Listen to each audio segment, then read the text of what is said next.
I never thought I'd find myself sitting alone in our living room, staring at my phone like it's some kind of confession booth. The house is eerily quiet, the kind of quiet that smothers you, and I keep replaying that one stupid message she accidentally sent. That little slip-up. If I'd only ignored the notifications or turned my damn phone off, maybe I wouldn't be in this mess. She's been acting weird for weeks before I left for deployment. Little things, her phone ringing late at night, her avoiding eye contact during dinner, and that odd smile she'd wear when she thought I wasn't looking. I brushed it off at first. Maybe it was just stress, or maybe I was reading into things. But then I started noticing her scent on her pillow, that subtle perfume I'd never buy her because she always said she hated it. And her phone, always in her hand, always silent when I was near. Still, I trusted her. I mean, I wanted to. We'd been through so much together, I thought if anything was wrong, she'd tell me. That's how it's supposed to work, right? But I was wrong. The moment I walked in early. From my deployment, everything shattered. I wasn't even expecting to be home so soon. I just wanted to surprise her with a quick dinner and maybe some quiet time before I left again. I pushed the door open, my duffel bag slung over my shoulder, and called out, "Babe, I'm home." But the house was dead silent. No footsteps, no familiar smells, no signs of life. Just this gnawing sense that something was off. When I stepped into the living room, that's when I saw her. Sitting on the couch, her phone was resting on her lap, screen lit up. Her head was tilted down and she was scrolling through something. I saw her fingers typing, then quickly stopping. That's when I noticed her face was pale, almost ghostly.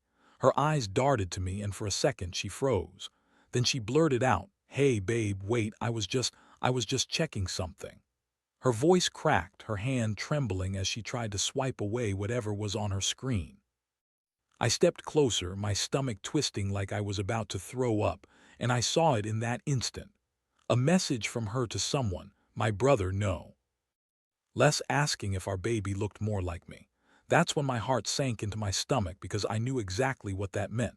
She saw my face change and her eyes widened like she just realized she'd screwed up big time. "It's not what it looks like," she mumbled, but her voice was weak, almost pleading. I stared at her, then looked down at her phone. The message was still there in plain sight. My name, her words. "Does the baby look like me or him?" In a text she clearly meant to hide. I clenched my fists, feeling the heat rise in my cheeks. For a second I couldn't speak. All I could do was stare at her, the cold dread sinking in because I knew everything I'd ever believed about us was a lie. That moment will be etched into my mind forever, the glow from her phone, the way her hands trembled, and the way my world just crumbled in that instant. I finally managed. "You sent that to him? Really? After everything?" My throat felt thick, voice cracking. She looked down, eyes brimming with tears. "It was a mistake. I didn't mean for you to see it," she whispered, but I knew better. I knew this wasn't a mistake. It was a betrayal, one that had been burning underneath the surface for who knows how long. That's when I realized I couldn't stay in that house, pretending I didn't see the truth. I needed to get out, to breathe, and most of all, to figure out what the hell I was going to do next. Because this wasn't just cheating. It was everything I thought I knew about her, about us, gone in a flash. And I wasn't going to let her get away with it, not without a fight. I told her to pack her stuff, that I was leaving. She begged me to stay, crying and pleading, but I didn't want to hear it. My skin felt tight, my palms slick as I reached for the keys. I packed a bag, walked out that door, and left her standing there, trembling. That's when I knew I had to make her pay for this somehow. I just didn't know what that would look like yet. But one thing was clear. The trust was shattered and I was done waiting for the dust to settle. Now I sit here trying to sort through all the raw, pounding rage and betrayal.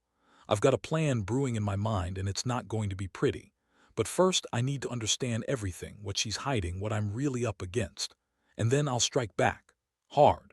That night I couldn't sleep. Every time I closed my eyes, that message flashed in my mind like a neon sign. Her words, her face, her trembling hands, everything about her trying to hide something that was so painfully obvious now. I kept thinking about the months of little signs I'd ignored, all the moments I brushed off as stress or distractions.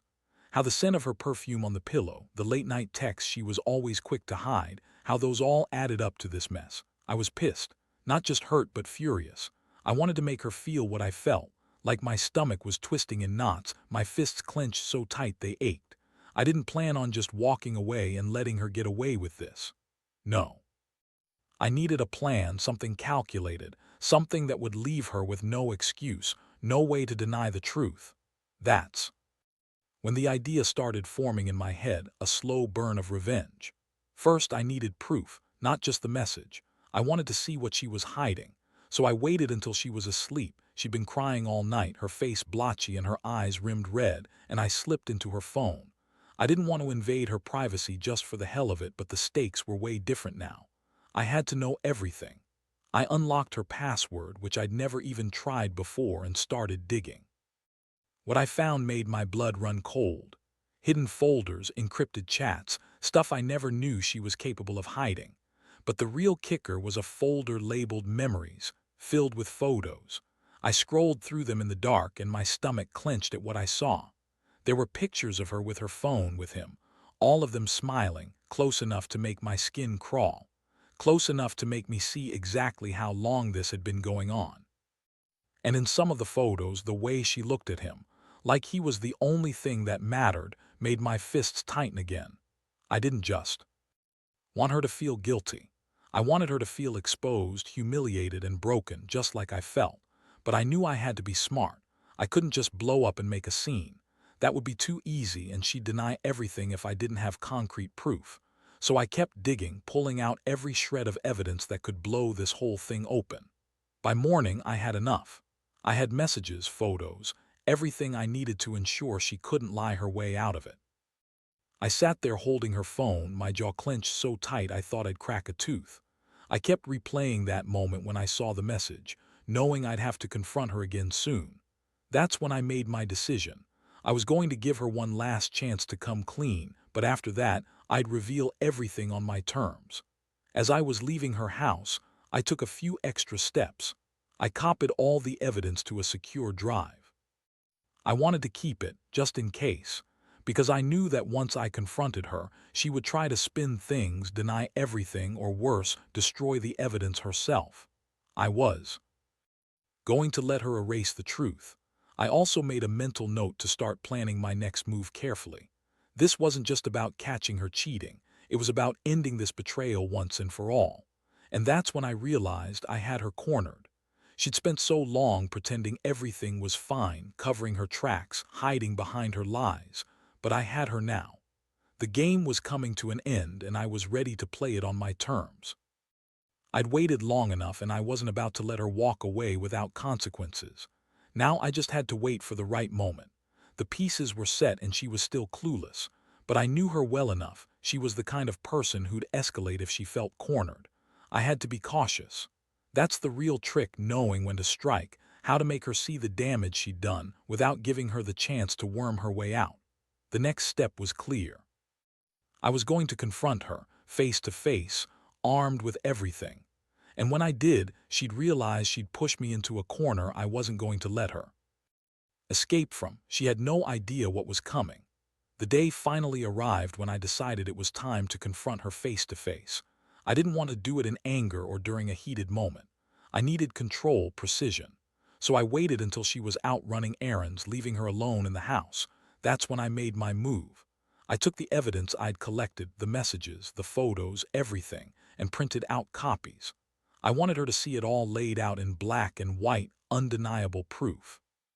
The house was dead silent when I came back. I felt the weight of what I was about to do pressing down on me like a heavy stone in my chest. I sat down at the dining table, spread everything out, and waited for her to come home.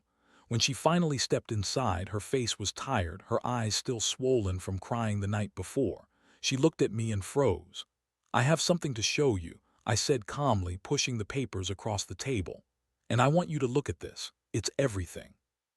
Her eyes widened, and she hesitated before reaching out and picking up the first sheet.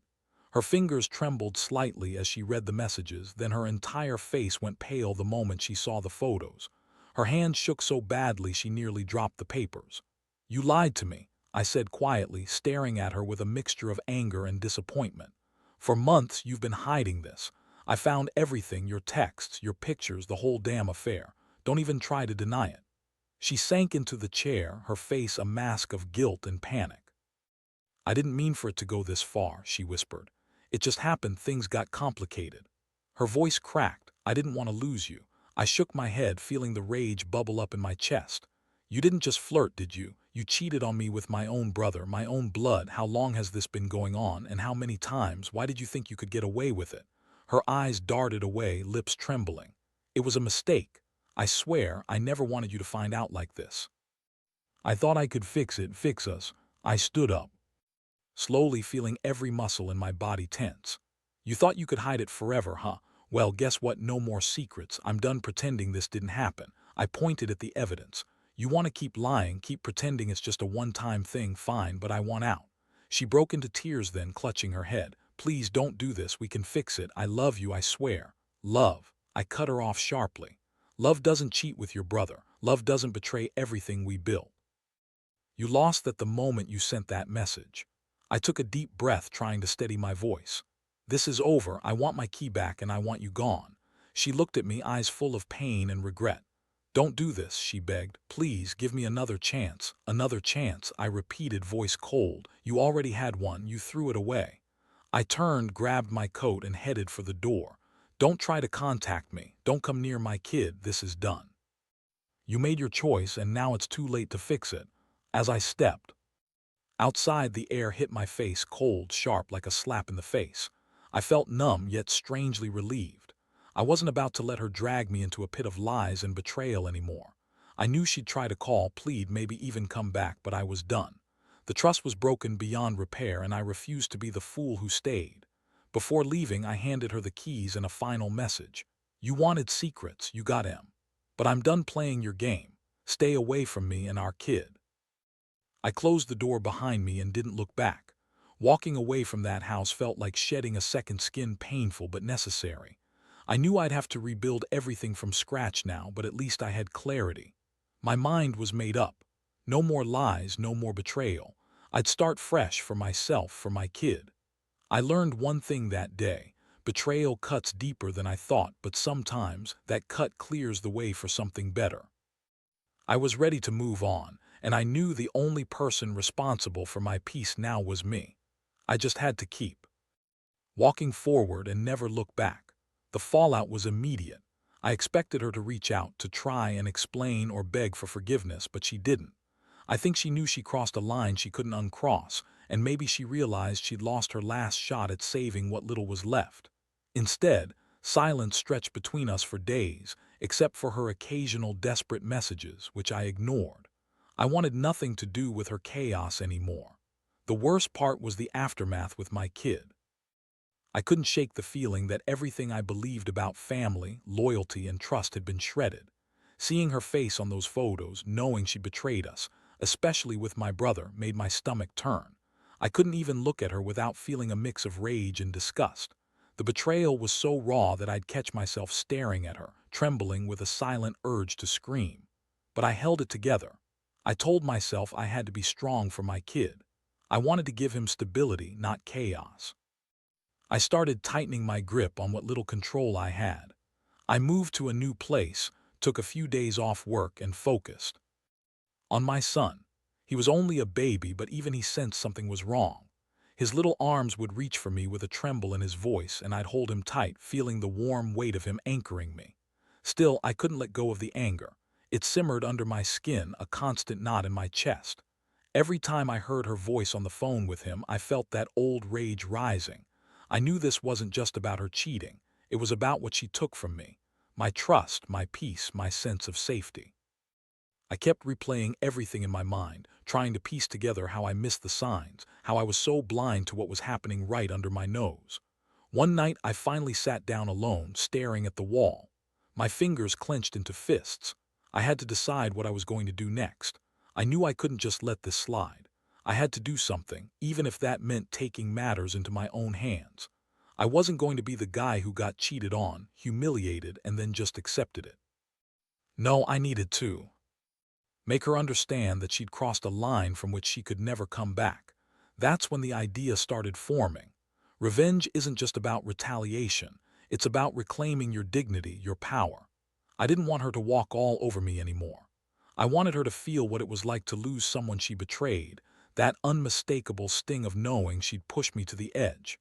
I kept thinking about how to do it in a way that was satisfying, yet calculated.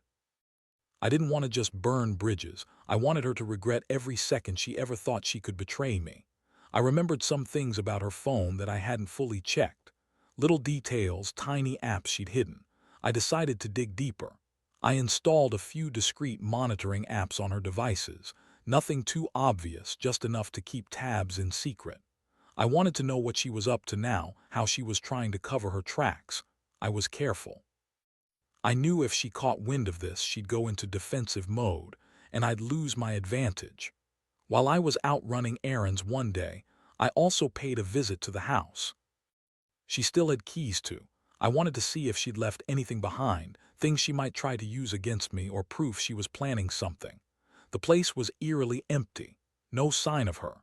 Just cold, silent rooms that now felt like a mausoleum. I took a few things that reminded me of her, nothing sentimental, just enough to make her realize I'd been there, watching, planning. My resolve grew stronger with each passing day. I knew I had to stay sharp.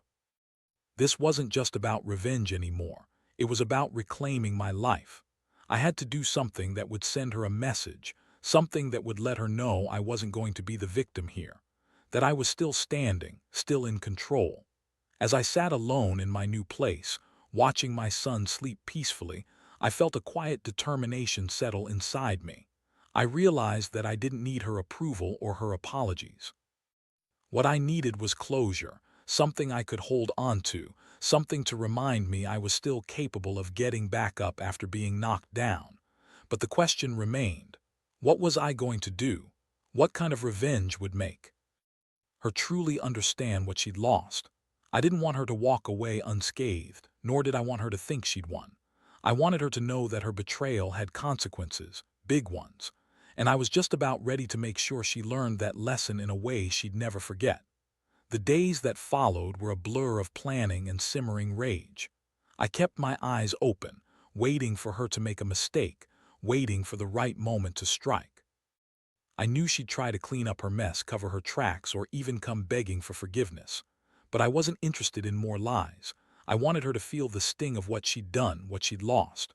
One evening, I got a call from a number I didn't recognize. I almost ignored it, but something told me to answer. A calm, low voice on the line. No hello, no introduction, just, "I know what you're up to. You think you can hide behind screens, but I see everything." It was her. She'd somehow figured out I was monitoring her and was threatening to expose me if I didn't back off. That made me smile, cold and sharp. I played it cool, acting like I didn't know what she was talking about. "You're bluffing," I said softly.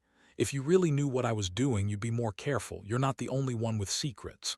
She hissed, "You're messing with things you don't understand. I'll ruin you if you keep this up."